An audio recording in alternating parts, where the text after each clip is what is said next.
Security, remove her before the real investors get here. Preston Whitaker said it in the center of the first-floor lobby, as if Vivian Carter were a stain on the marble instead of the woman holding the future of his company in a black leather folder.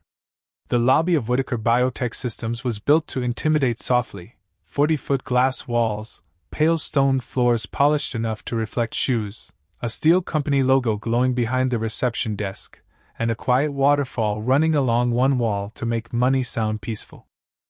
Vivian stood 10 feet from Preston with her name already written on the visitor tablet, her charcoal blazer smooth over a white blouse, low black heels planted evenly on the floor, and a simple watch at her wrist.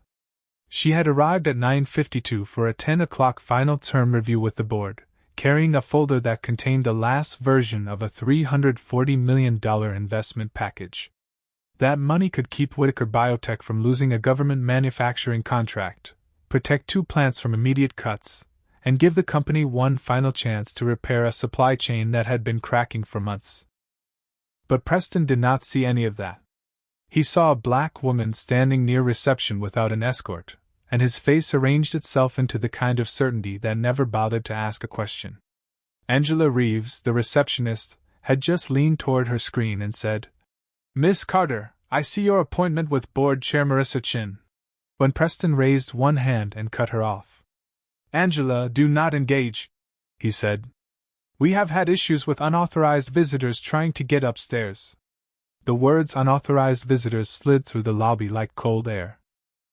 A pair of engineers crossing toward the elevators slowed down. A courier stopped beside the revolving doors.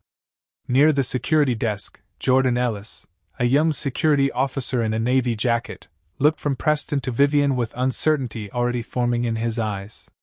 Vivian did not raise her voice. She did not open the folder. She did not announce what the folder was worth. She simply looked up at the dark glass dome of the lobby camera above the reception desk. "Keep recording," she said. Her voice was calm enough that it made Preston's anger look untidy. He stepped closer, expensive gray suit sharp at the shoulders, silver hair combed back, company badge clipped to his lapel as if the building itself belonged to his chest. "This is private property," he said. "You cannot stand here making staff uncomfortable." Vivian turned her eyes back to him. "I am here for a scheduled board meeting." "With whom exactly?" he asked, though the answer was glowing on Angela's screen. Angela tried again. "Mr. Whitaker, her name is on the 10 o'clock calendar. Carter Vale Capital." Preston's head snapped toward her. "I said do not engage." Angela went still, one hand hovering over the keyboard. Vivian noticed that too. She noticed everything: the camera above the desk, the second camera near the elevators, Jordan's badge number, the employees pretending to check phones while watching, the way Preston used procedure as a curtain for contempt.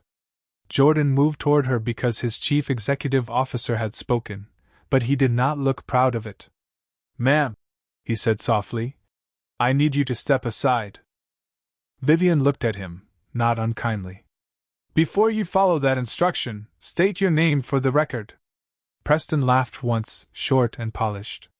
"This is exactly the behavior I mean. Disruptive." Vivian held the folder against her side. "A lobby is not a courtroom, and your discomfort is not probable cause." The waterfall kept running. The elevators opened behind Preston, then closed again with no one stepping out. For a moment, the entire lobby seemed to wait between what was true and what a powerful man wanted written down. Preston pointed toward the security desk. "Check her bag and remove her." Jordan's face tightened. Angela looked at Vivian's name on the screen, then at the boardroom elevator, then at Preston. Vivian did not move. She only lifted her chin slightly toward the camera. "Make sure the footage stays on," she said again. Preston mistook her stillness for weakness. That was the first mistake that would cost him everything. Vivian Carter had learned that power did not need to arrive loudly to be real. At 39, she was the founder and managing partner of Carter Vale Capital, a firm built from long nights, careful judgment, and the kind of patience people mistake for gentleness until the contract changes hands. She had grown up on the south side of Chicago in a 2-bedroom apartment above a corner grocery, where winter came through the window frames and her mother left before sunrise for 12-hour nursing shifts. Her father drove a city bus for 27 years, greeting passengers with the same steady voice whether they thanked him or looked through him. From him, Vivian learned that dignity was not something other people handed you when they were in a generous mood. It was something you carried even when they refused to make room. He used to say, "Kind people are not weak people. They are people strong enough not to become cruel." Vivian carried that sentence into every room that tried to reduce her. She carried it through business school interviews where people asked what scholarship program had brought her there before asking about her numbers. She carried it through investor lunches where men explained markets she had already beaten. She carried it through hotel lobbies, conference centers, and executive floors where security guards sometimes looked at her folder before they looked at her face. That morning, she had come to Whitaker Biotech Systems because the company still mattered beyond Preston Whitaker's arrogance. It employed thousands of workers in North Carolina and Ohio. It manufactured specialized medical components used by hospitals, clinics, and emergency supply networks. Its balance sheet was strained, its lenders were impatient, and a delayed government manufacturing contract had left the board searching for capital before layoffs became unavoidable. Carter Vale Capital had spent 6 weeks studying the company. Vivian had read every supply chain warning, every debt maturity schedule, every labor impact memo, and every leadership assessment. The $340 million investment in her folder was not a gift. It was a disciplined rescue package with governance protections, board oversight, workforce commitments, and a requirement that the company prove its leadership could survive scrutiny. That last condition mattered now more than it had at 9:52. Vivian stood in the lobby with Jordan Ellis between her and the elevators, and she could feel the strange old cold of being made public before being made human. Angela Reeves looked trapped behind the reception desk, her eyes flicking between the calendar and Preston's face. The appointment was still visible on the screen. Vivian Carter. Carter Vale Capital. Final term review. 10 o'clock. The truth was not hidden. It was simply being ignored by the man with enough authority to interrupt it. Preston Whitaker had not asked for identification. He had not asked Angela to confirm the meeting. He had not asked what was in the folder or why the board chair had scheduled her personally. He had looked at Vivian and decided that the story he preferred was more convenient than the facts in front of him. Vivian shifted the folder slightly under her arm and looked at Jordan. "You are being asked to carry out an order that has not been justified," she said. Jordan swallowed. He was young, maybe 26, with a careful face and a radio clipped too tightly to his shoulder. "Ma'am, I am just doing what I was told." Vivian's expression softened by 1 degree. "That is how many bad records begin." Preston stepped closer, his polished shoes stopping at the edge of the sunlight spilling across the marble floor. "Enough," he said. "You can either cooperate with security or explain yourself to police." Vivian looked at the glowing company logo behind him, then at the cameras above them, then at Angela's silent screen.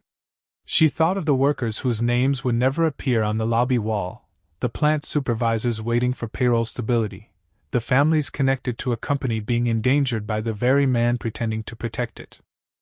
She did not want to punish them for Preston's blindness. But she also knew money could not heal a company if the wound sat in the chief executive chair. "Call Marissa Chin," Vivian said. Preston gave a thin smile. "You do not get to summon the board." Vivian met his eyes, calm and unafraid. "No," she said. "But the board summoned me." Preston Whitaker heard the sentence, and disliked it before he understood it. "The board summoned me." No one spoke to him that way in his own lobby, not since he had inherited the corner office from a father whose portrait still hung outside the executive conference room on the 32nd floor. For 21 years, Preston had walked through Whitaker Biotech Systems as if the air inside the building adjusted itself around him. Elevators waited longer when he approached. Assistants lowered their voices before he entered. Department heads learned to stand before he reached their tables. His name was on the annual report, on the glass award case, on the brass plaque beside the manufacturing model in the lobby, and on enough charity programs that people in tailored clothes called him generous even when his employees called him distant. He had built a reputation on sharp decisions, but the truth was simpler and colder. Preston trusted what looked familiar. He trusted men who arrived with gray hair, blue suits, private drivers, and a certain effortless ownership of space.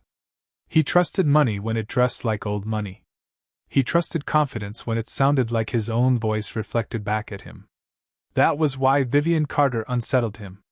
She did not perform wealth the way he expected. She stood alone.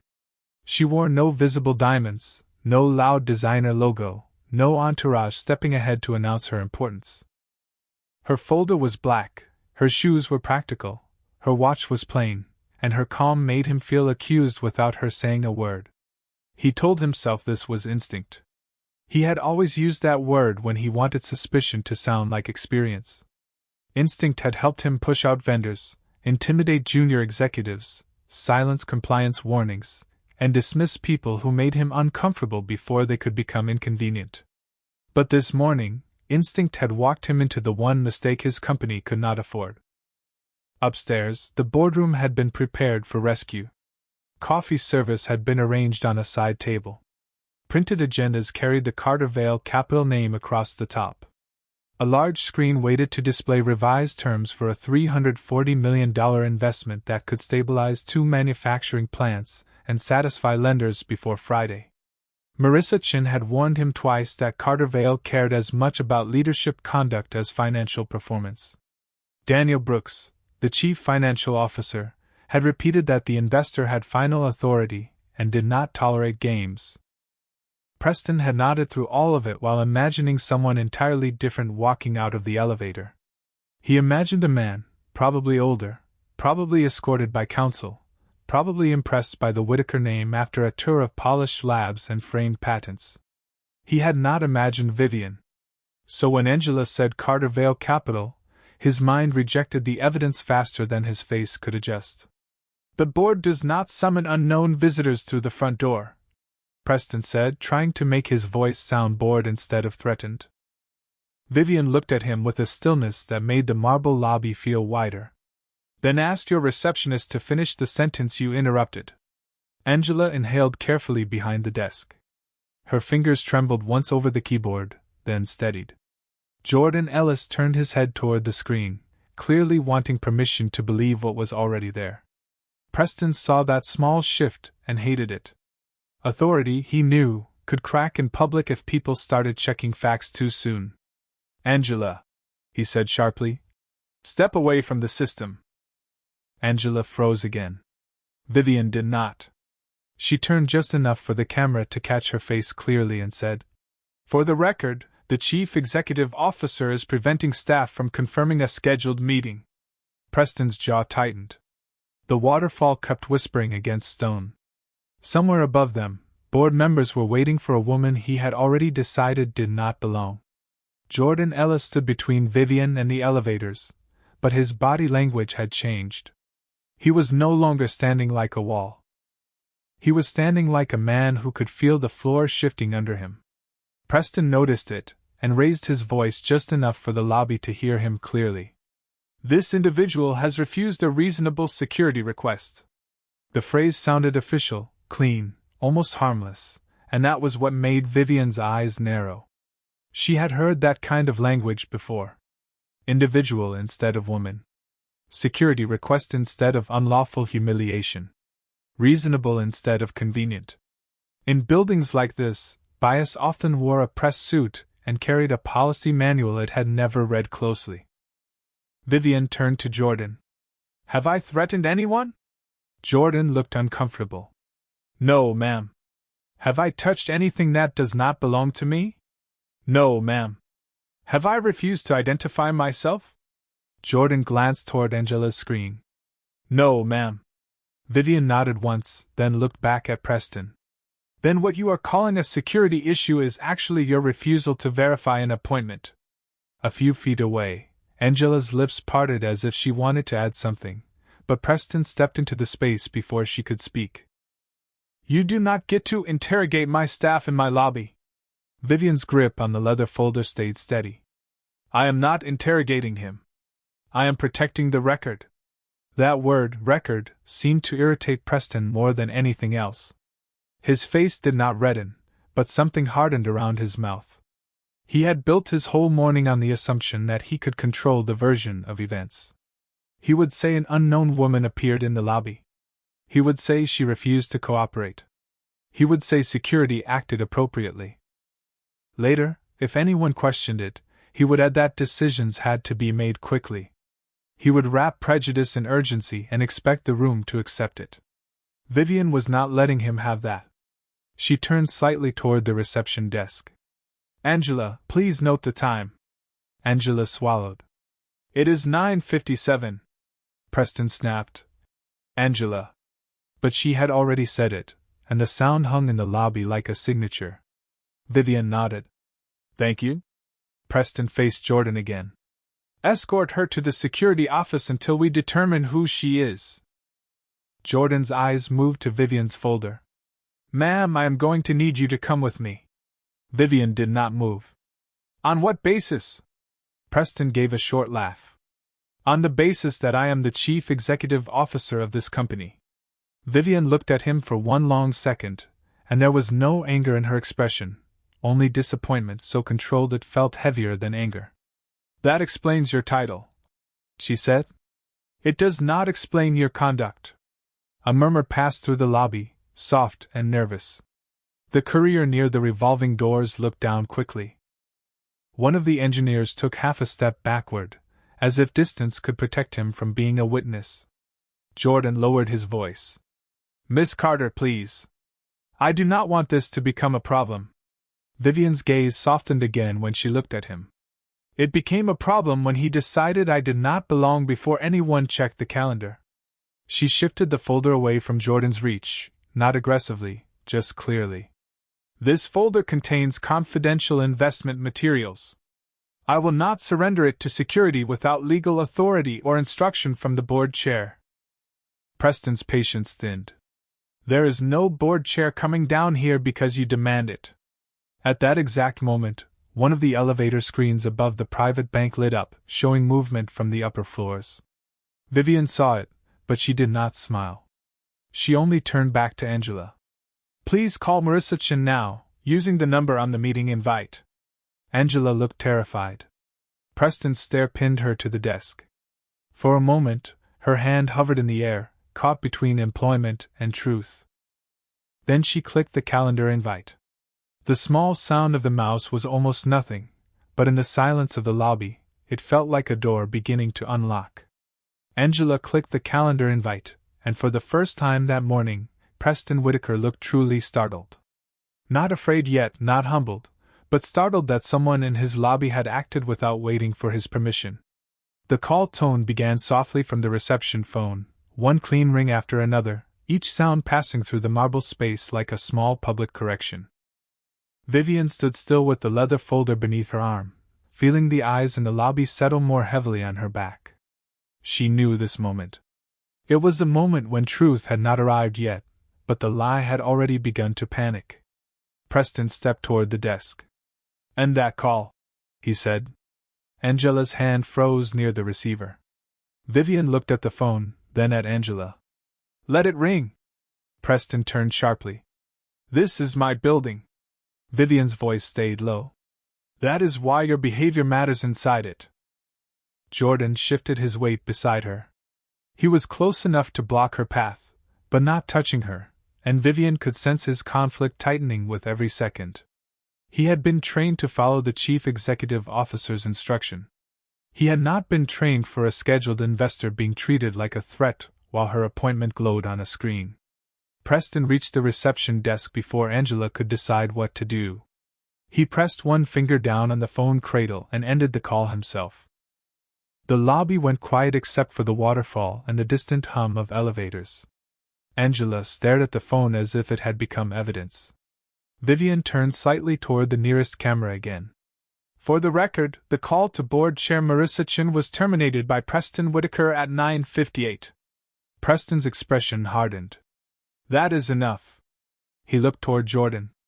"Take her to the security office now. If she refuses, Call the police and report trespassing."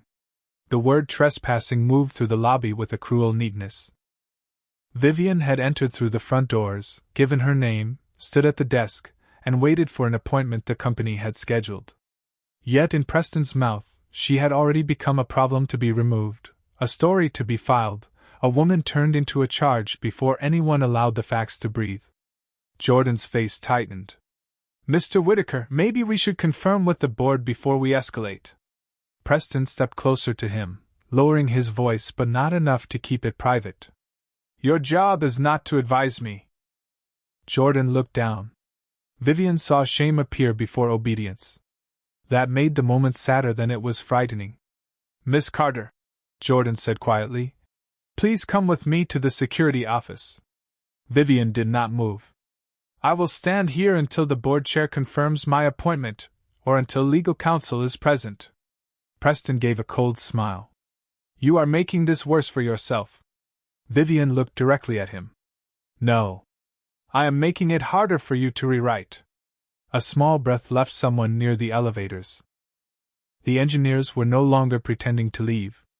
The courier still stood by the doors with a package against his chest.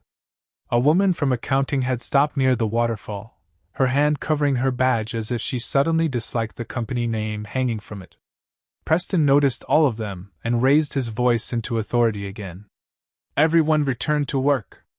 No one moved quickly. That delay embarrassed him, and embarrassment made him more careless. "This individual is attempting to disrupt a confidential financial meeting," he said. Vivian's eyes changed then, not with anger, but with a sharper kind of sadness. "I am the confidential financial meeting." Angela's face lifted. Jordan stared at her. Preston laughed once, but the sound was thinner now. "You expect me to believe that?" Vivian held the folder more securely, its weight suddenly visible to everyone who had ignored it. "I expect you to verify it." Preston pointed toward the security desk. "Call police." Jordan reached for his radio, then stopped when the private elevator bank chimed behind them. The doors had not opened yet, but the screen above them showed a descent from the 32nd floor. Vivian turned her head only slightly. Preston did not look. He was still watching the woman he had decided could not possibly be worth $340 million. The private elevator screen counted down from the 32nd floor, but the doors stayed closed long enough for the whole lobby to fall into a strange, suspended silence. No one spoke. Even Preston seemed to hear, for the first time, the sound his own decision had made. The waterfall along the stone wall kept moving, thin silver lines sliding over dark rock, but the noise no longer felt peaceful. It sounded like time running out. Vivian stood beneath the company logo with Jordan a few feet away and Preston still facing her, yet her mind moved beyond the lobby, beyond the marble, beyond the people watching with careful faces. She thought about the manufacturing plant outside Raleigh where Carter Vale analysts had counted how many workers would be affected if Whitaker Biotech lost its rescue package. She thought about the Ohio facility where a line supervisor had written, in plain language, that layoffs would hit families before executives ever felt the damage. She thought about the nurses, clinics, and hospital buyers waiting on medical components that did not care who sat in the corner office, only whether the product arrived when patients needed it. That was why she had come. Not to be admired. Not to be photographed shaking hands beside a logo. Not to prove to Preston Whitaker that a black woman could carry more capital than he could imagine. She had come because money, when handled carefully, could protect people who would never know her name. But now, under the cold light of the lobby, she understood something that spreadsheets had warned but not fully revealed. A company could be saved from debt, and still be dangerous if the person leading it saw human beings as obstacles before he saw them as facts. The sunlight from the front glass stretched across the marble in pale rectangles, touching Vivian's shoes, the edge of Jordan's security desk, and the corner of Angela's keyboard. Angela had not moved since Preston ended the call. Her eyes were wet, not from crying, but from the pressure of being forced to watch the truth get interrupted. Jordan's radio remained in his hand, but his thumb had not pressed the button. The employees who had stopped near the elevator seemed trapped between company loyalty and common sense. Vivian felt the loneliness of that pause, but she did not feel small inside it. Her father's voice came back to her, warm and tired after long routes through Chicago snow. Kind people are not weak people. They are people strong enough not to become cruel. She breathed in through her nose, slow enough to steady the heat in her chest. She could have opened the folder. She could have said the number out loud, let the words $340 million drop onto the marble like thunder, and watched Preston's face change before the elevators opened. She did not. Power used too early could become another kind of performance. She wanted the record to show him exactly as he was when he believed there would be no consequence. Preston mistook her silence again. "This is your last chance to leave quietly," he said. Vivian looked at him, and the sadness in her face was almost gentle. "You still think quiet means you are winning?" The elevator chimed again. The number above the doors changed from 3 to 2. Jordan lowered his radio. Angela's hand moved toward the appointment screen as if she were ready, at last, to point to the truth, even if it cost her something. Vivian adjusted the leather folder under her arm and stood in the reflected light, calm, still, and fully present.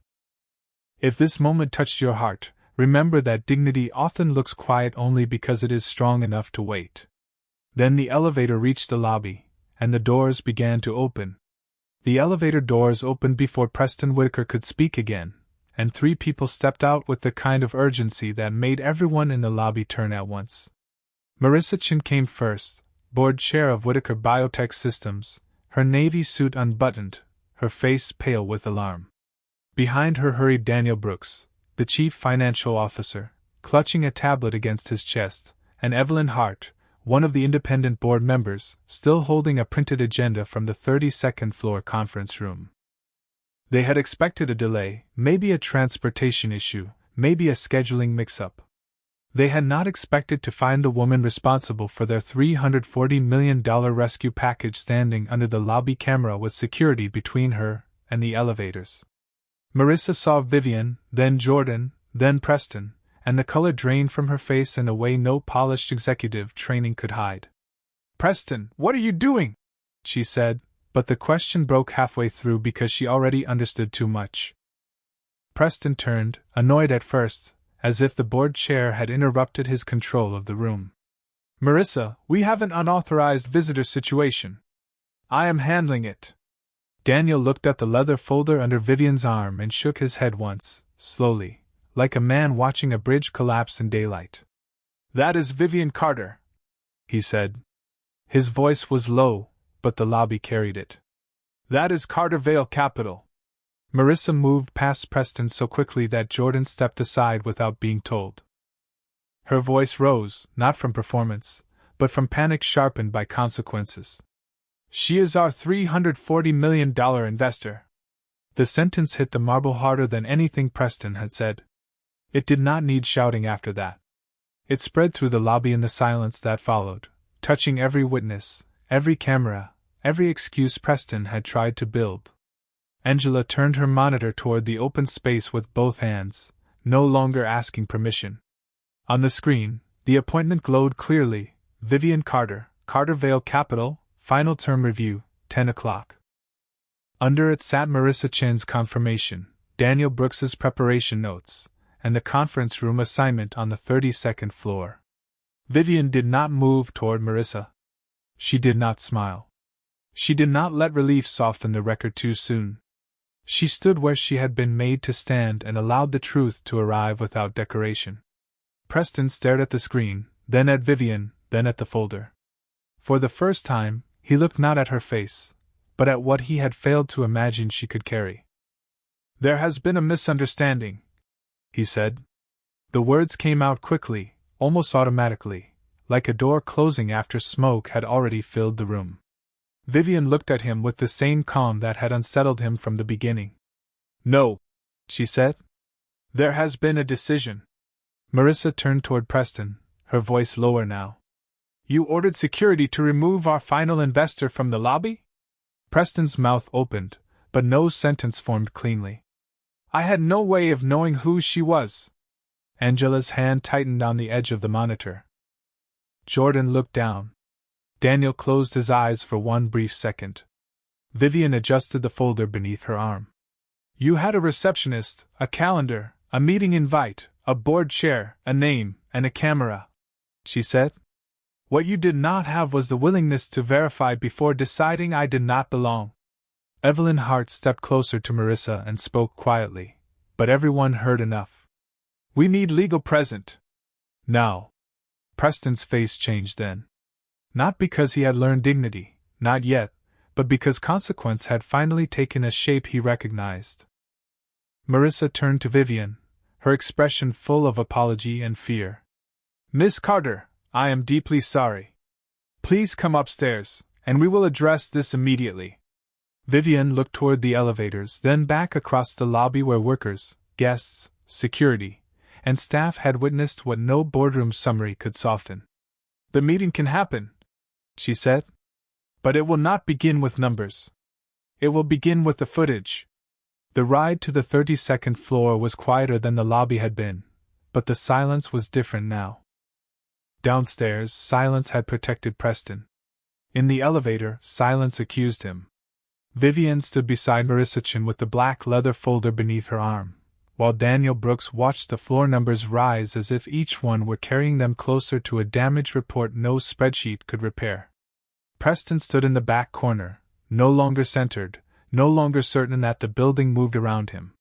When the doors opened, the boardroom waited exactly as Vivian had imagined it would, coffee still warm, bottled water arranged in straight lines, printed agendas stacked beside leather chairs, the company logo glowing on a wall screen above the words Final Term Review. It was a room prepared for money, not truth. Vivian walked to the end of the table but did not sit. Marissa remained standing too. Daniel placed his tablet on the table and called Thomas Gray, legal counsel for Carter Vale Capital, while Evelyn Hart asked corporate security to preserve lobby footage from every camera angle. Preston tried to recover his voice. Before this becomes exaggerated, he began. Vivian looked at him, and the sentence died before it found a second half. Thomas Gray joined by video within minutes, his expression professional and unreadable. He asked for the reception log, the appointment record, the interrupted call record, Jordan Ellis's written statement, Angela Reeves's statement, and full security footage from 9:50 to 10:05. Marissa repeated each item to her assistant without changing a word. Preston sat slowly, his hands folded on the table, but the pose no longer looked powerful. It looked practiced. The footage arrived first. On the screen, everyone watched what the lobby had already witnessed: Vivian entering calmly, Angela confirming the appointment, Preston interrupting, Jordan being ordered forward, the call to Marissa being ended by Preston's own hand. No one spoke over it. There was nothing to explain, while his own behavior played back in clean lobby light. When the video ended, Preston cleared his throat. I did not know who she was. Vivian finally opened the folder and removed the unsigned term sheet. The number at the top was not loud. It did not need to be. $340 million sat in black ink on white paper, more silent than any apology Preston could offer. You knew she was a person, Marissa said. Her voice trembled once, then steadied. That should have been enough. Daniel looked down at the table. Evelyn wrote something on a legal pad. Thomas Gray spoke carefully from the screen. Carter Vale Capital cannot proceed under the original leadership assurance language. The conduct documented today creates governance risk. Preston turned toward Vivian with sudden urgency. Miss Carter, I apologize. Truly. I reacted to a security concern, and I regret the confusion. Vivian did not lift the term sheet. You reacted to me. The boardroom went still. Not to a threat. Not to a broken rule. To me standing in your lobby before you understood what I controlled. Preston swallowed, and for the first time, his face carried something close to recognition. Vivian looked toward Marissa. I did not come here to punish workers for the character of one executive. But capital cannot protect people if it strengthens the hand that endangered them. Marissa nodded slowly. Then we separate the rescue package from Preston's authority. Evelyn looked up. Pending formal review, he should be removed from all negotiations with Carter Vale. Daniel added. And from direct oversight of the restructuring plan. Preston's eyes moved around the table, searching for someone who would soften the fall. No one did. Marissa turned to him. Effective immediately, you are recused from this transaction and placed under board review. Vivian placed the unsigned term sheet back inside the folder. The investment is paused, not because I was offended, but because the record revealed a leadership failure. She looked at Preston one last time, without cruelty. You tried to remove me before the real investors arrived. Mr. Whitaker, the real test arrived first. 24 hours later, the lobby of Whitaker Biotech Systems looked almost the same, and that was what made it feel different. The same glass walls held the pale afternoon light. The same waterfall moved over the dark stone. The same steel logo shone behind the reception desk, but the building no longer seemed certain of itself. Vivian Carter stepped out of the private elevator with Marissa Chin on one side and Thomas Gray on a video call open across Daniel Brooks's tablet. Preston Whitaker was not with them. His name had been removed from the revised meeting agenda that morning, and his access to the investment negotiations had been suspended pending the board's formal review. No one had announced it in the lobby. No one needed to. Some consequences arrived quietly enough for everyone to hear them. Inside the boardroom upstairs, Vivian had not signed the original term sheet. She had also not walked away from the workers whose lives were tied to the company's survival. Instead, Carter Vale Capital had offered a revised path. The rescue package would remain possible, but only under independent oversight, board-controlled restructuring authority, workforce protection language, and a leadership conduct review that could not be edited by Preston or anyone loyal to his version of events. The money was still on the table, but arrogance no longer sat at the head of it. That distinction mattered to Vivian. She had learned long ago that justice did not always mean burning the house down. Sometimes it meant changing who held the keys before anyone else got trapped inside.